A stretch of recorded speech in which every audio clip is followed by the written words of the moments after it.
Siku ya 4 katika safari pamoja na mama. Maria, kielelezo cha imani isiyotetereka. Imani ya Bikira Maria ni mfano wa ajabu kwa kila Mkristo anayetamani kumfuata Mungu kwa dhati. Injili ya Luka sura ya 1 aya 45, tunasikia maneno haya ya baraka: heri yeye aliyeamini. Yanathibitisha kwamba furaha ya kweli inatokana na kumwamini Mungu kikamilifu. Maria alimwamini Mungu si tu katika nyakati za furaha, bali pia katika nyakati za giza na majaribu.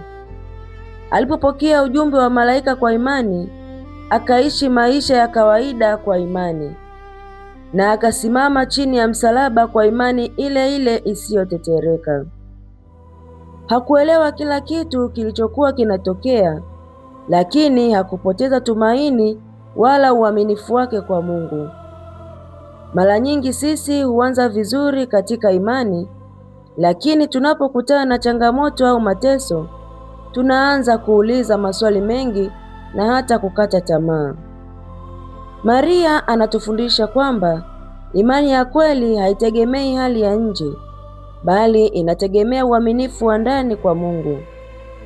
Ni mwaliko wa kuendelea kumtegemea Mungu hata pale ambapo mambo yanapoonekana kuwa magumu au yasiyoeleweka.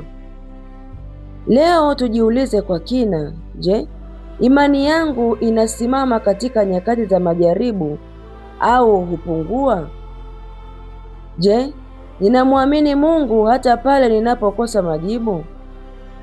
Kwa kumwangalia Maria, tunapata nguvu ya kusonga mbele kwa imani, tukijua kwamba Mungu hutimiza ahadi zake kwa wakati wake.